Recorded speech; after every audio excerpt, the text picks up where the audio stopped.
podcast, and this is my Unit 5 assignment 12 assignment. Okay. So in 1895, volleyball was created by William G. Morgan. The new sport that had just been created was ready to take over the sports world. Volleyball's popularity spread all over the world. In the Philippines, they slightly altered the rules to incorporate the 3-touch limit and the spike. The new rules in the Philippines began to spread. Spalding created an official rule book published in 1916. Some of the rules that stuck around till today are the 3-touch limit, 6 players on a court at a time, and the balls cannot be touched twice consecutively by one player. Even though the rules have changed many times, since its creation, it still revolves around the same 3 basics: passing, setting, and attacking, and the different styles of playing volleyball. And there are many different styles of playing volleyball now. First off, we have passing. Passing is one of the most important aspects of volleyball. The attackers cannot run any plays if the pass isn't there. Passing can also be very difficult, especially when libero and a DS have to run across the floor and dive to save a ball. There can be a few different passing platforms you can see on different courts. One, there's this where you take your fist and wrap it around like here, but that I don't think is very effective because you can slip out. There's a fist and wrap under where your hand is under it. I don't find that effective because all the bumps across the top of your hand, that can mess your pass up. And the one that I find that's best effective is when we take your hands and overlap them together, where it's nice and flush on both sides. Both the libero and the DS are also known as back row players, since this would be considered the front, this would be considered the back. So the setter, libero, and DS are all considered back row players. Also, back row players, another one of their jobs is to cover our front row players. So when we are attacking another team, just to be safe when we get blocked, we want to have these 3 players come up and cover whoever's hitting. Okay. Right. So second comes setting.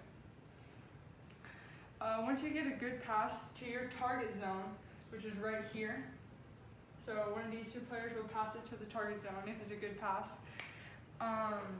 The setter has a chance to set the ball to any one of the 3 front row hitters.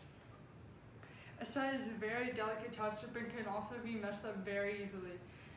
A setter has one of the hardest jobs on the court. They must play defense against the attacking team and run to target and set a perfect ball. So setters first have to play defense here, where they're supposed to, and then if they don't get the first pass, they run up to the target zone and set one of the 3 hitters. Essentially, the setter is the quarterback of the volleyball team because they're the ones who tell all the players on the court what's happening and what play is going to be run next set, and so on and so forth.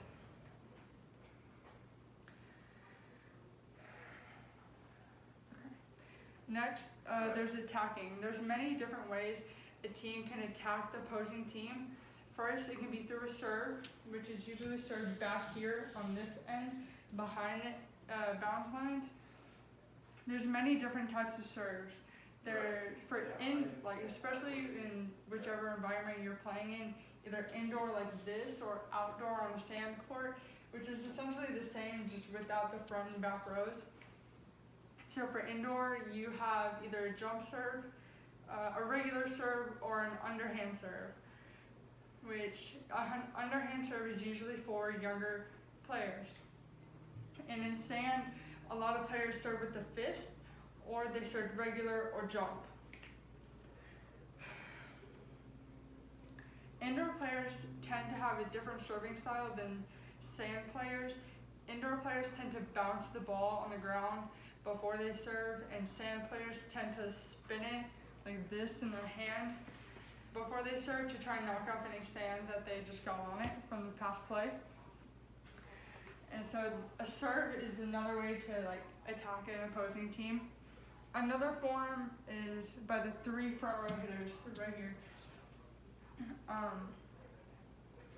In this game, so right here we have our outside. This player is usually your hardest hitter and usually gets set the most in a typical game. Next is your middle. Your middle is usually the tallest, usually the fastest player on the court, because this position has the shortest amount of room to approach a ball. When these 2 positions can kick out this way, this one can only go straight, and it's kind of difficult.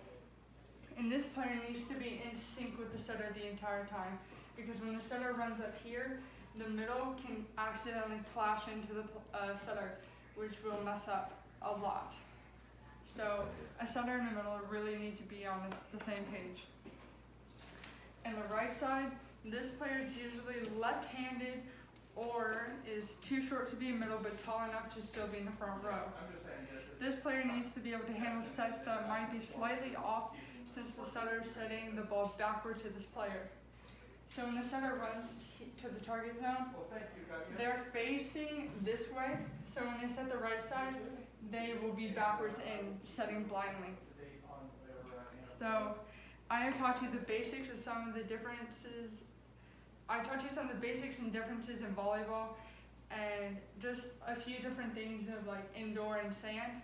And so, but since volleyball has been changed from when it was created, it is still loved by thousands of players, parents, and coaches today.